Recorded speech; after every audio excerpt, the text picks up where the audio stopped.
All right, guys, so we are back, and I got the eTrailer guys with me. If you didn't see the first episode of this, basically the folks from eTrailer, my friend Tyler, my friend Jake, came up. If you saw the tour at eTrailer, you probably saw both of them there. And they are giving me a 1 to 10 ranking on their opinions of some of these RVs, and we're walking through several of them. If you didn't check out the first video, go back and check it out and see what they thought of some of the lowest cost RVs, some of the most compact RVs, and some of the most prestigious RVs. And now we're going to actually look at a few more, and I think you're really going to like this. Hang tight. I'll be right back.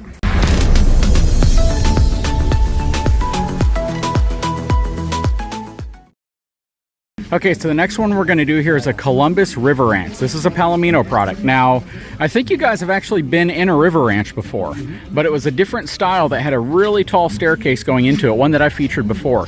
This is an all-new floor plan, and this is really unique. So let's take a look inside of this really cool river ranch from Columbus. Start off, I love the fact that they put the entrance door all the way to the rear. Yep, and all the storage underneath here.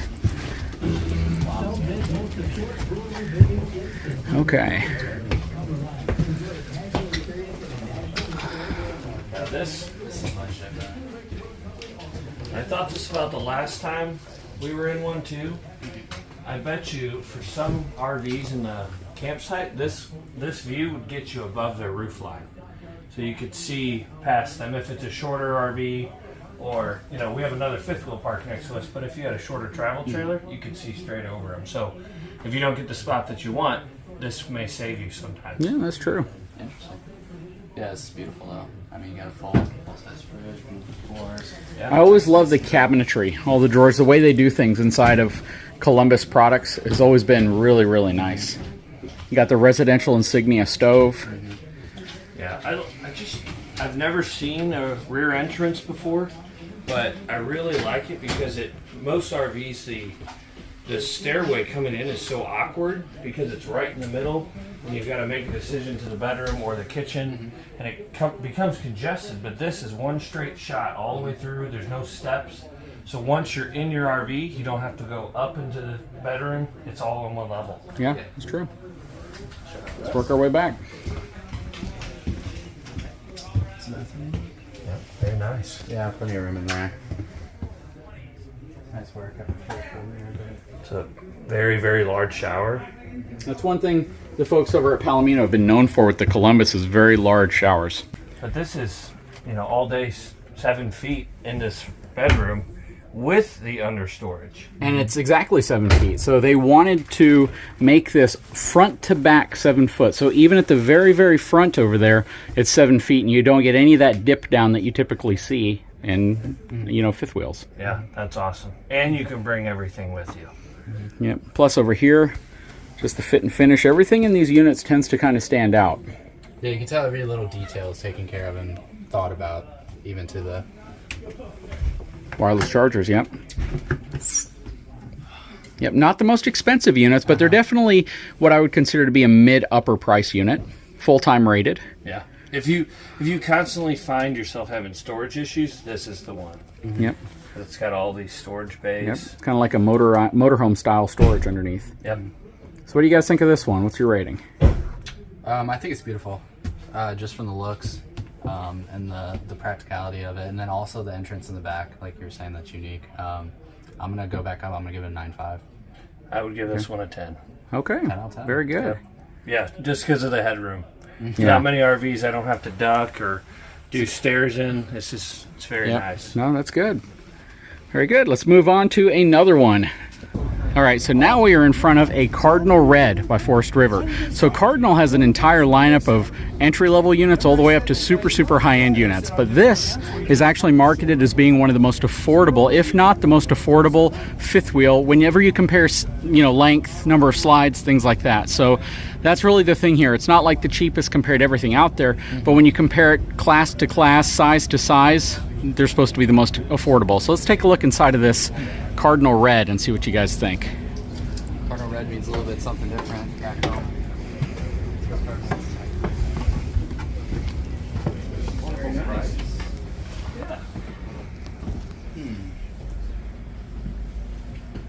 This is beautiful. This is so nice, yeah. Can't help but just think, where are they saving that money? Yeah, this is very similar to the Riverstone that we walked through, except everything is that wood, and this is a Yep, that's thermofoil. Yep. The wood is all going to be probably pressed board. There's not going to be much solid woods in this unit. Everything's going to be more of a wrap as opposed to a paint or a stain. But if you're looking to get into it, maybe you'll end up in the Riverstone. But this is beautiful to start with. Yeah, it looks nice. So. Yeah. All right, let's get up here. Try to tell the price difference for the bathroom the most. Is that like a true thing for RVs as well as houses? Yeah, I like this bathroom more than some of the ones we've been in. Why? It's a little bit bigger. They didn't plan for two people to be in there at the same time, because usually when RV manufacturers do that, it doesn't usually work out well because the toilet's too close to the sink. But I like how they've kind of just planned for somebody to do their thing alone in there. Yeah, I like it. Nice closet. I like how they chose a curtain instead of a door. Yep, and this is actually the place where you put a washer and dryer. So there's washer and dryer connections. Well, actually, this one doesn't have them. But typically, that's where you could put a washer and dryer. Interesting. Closet's huge over here. Yeah, this is nice. Yeah, it did nice space. Usually in the more of the entry-level, affordable RVs, you don't get closets this big, but this is nice. It has a little bit shorter ceiling. And it drops down, so this is what's considered a mid-profile unit, which means the ceiling up front, the overall height of the unit is going to be a little bit lower. Nice, not too bad though. I mean, nice bed, full size. I like it. I would say I'd give this 7.5, 7.5. Yeah, I give this probably a 7.5. Yeah. Okay. In terms of full-time capability, that's where you would see something like this struggle, just because it's going to be more susceptible to humidity damage, more susceptible to different things that might not impact RVs with, different sidewall construction or with more hardwoods and more paint and actual stains and things like that. Yeah. At this price point, though, if you're looking for something to start, like you've been saying. Yep.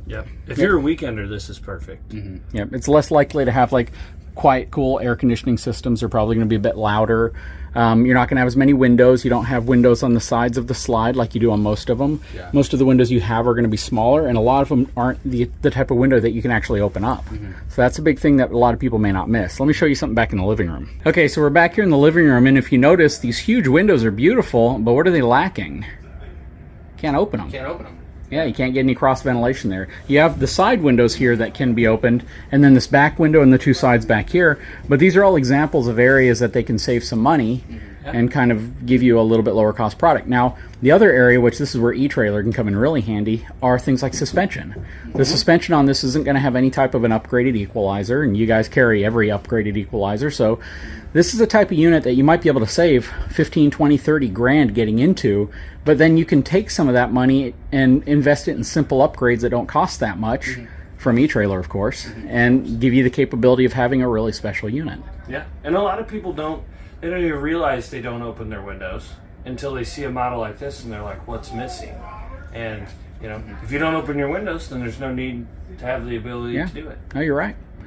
All right, we got a good number on this one. What did you say again? 7.5. 7.5. 7.5 for the price. Okay. There you go. All right, let's move on.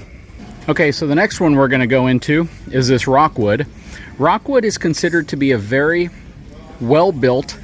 They use a lot of great components, Goodyear endurance tires. They have torsion axles, auto leveling systems, small RVs. Not all of them are that small, but this one certainly is a very small RV. And they just build a really good product. And they're not the cheapest by far, but this thing is super, super small. And the gross vehicle weight rating on this unit is actually pretty dang low. Unloaded, 7,764 pounds, has a 2,051 pound cargo capacity. So there's a lot of vehicles that could tow this. A lot of 3/4 tons. There are arguably a few half tons. But let's hop inside this one, see what you think.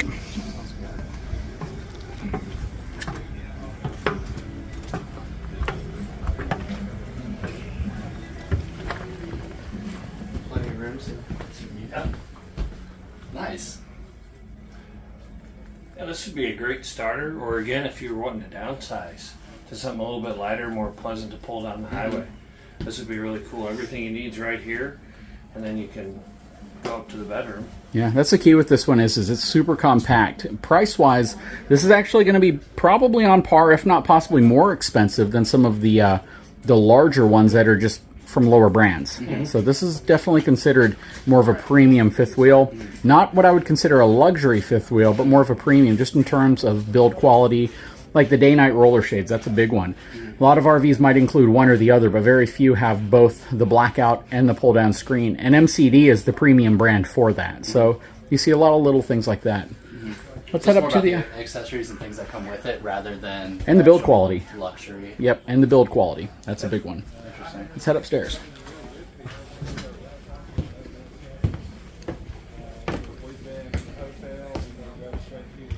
Decent headspace. And again, it drops off a little bit. But luckily this is the room that you're normally horizontal in, so Yeah. height doesn't really matter. But this is still a good amount of headspace. Again, I'm 6'5", so it's probably 6'6" to the ceiling. And this is certainly a mid-profile. This isn't as tall as a lot of them get. Bad. I think I can get done in here. Shower head's high. That's ready to go. Yeah, I mean, this is... I think they utilize the space well. Little small slide for the closet area. Yeah. That's a huge space. That is huge. That's a good use. Mm-hmm. Because if you were to have a slide that was big enough for the bed to be in the nose of this, it Yep. would be significantly heavier. So utilizing it somewhere, you know, the space that you have. I like that. Absolutely. What's your score? I think this is a 9.5 for a compact fifth wheel. I think this is really, really good. Or if you're a new couple getting started and you want it, you want a fifth wheel because you like the ceiling height. I think this is a great option. Yeah, I think it's simple, it's straightforward, you know what you're getting. The other features that come with it are a plus, but I mean, I was ranking everything else basically on how feel the inside is, and I think this one's a little lower for me, so 7.5. Okay, good deal. All right, let's move on to another one. Okay, so the next RV we're at is actually a Palomino again, but it's the Solaire. This is a conventional travel trailer. This is a pretty long one too. This thing's probably about 32 to 34 feet long. A little bit taller than many travel trailers, but it's definitely considered to be a little bit larger than your typical travel trailer. That said, let's take a look inside of this unit and see what you guys think about it.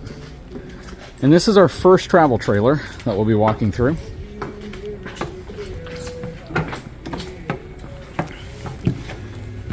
Right away, this is too close for my liking. Too close for comfort. For the whole RV. In the bedroom, usually you can sacrifice because you're usually laying down, but this is, for someone who's 6'5", this is a little claustrophobic. Yeah, you're constantly feeling like you're really tight against that ceiling. It's not a whole lot of countertop space here.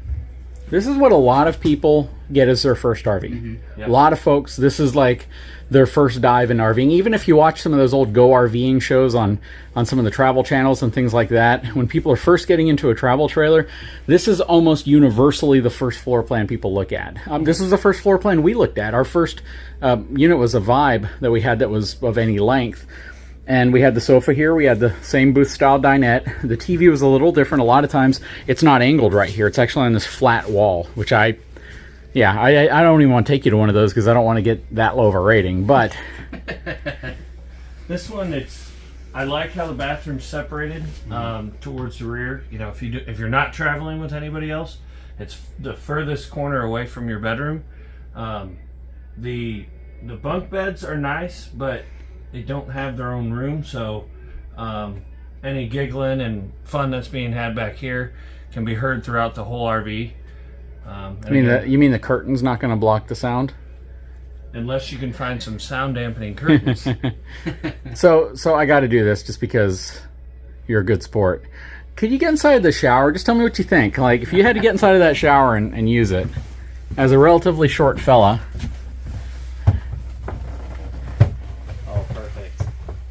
Yeah.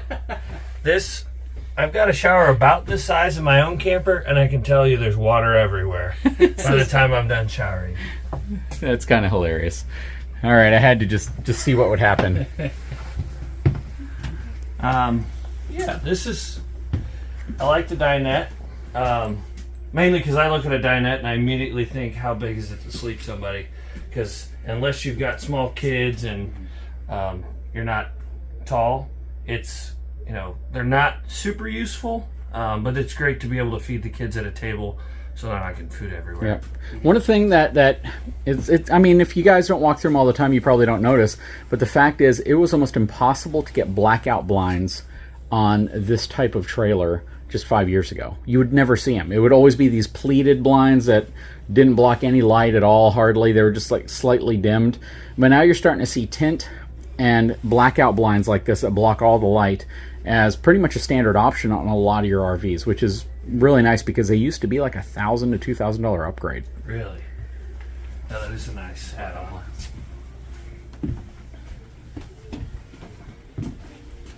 See, and as soon as I entered in the bedroom, the ceiling height felt more normal. But out in the main space, I'm not used to it being so short. Expectations different. Yeah. Yeah. But this is, I do like the difference between this, because usually once you get into a fifth wheel, the floor is elevated next to it.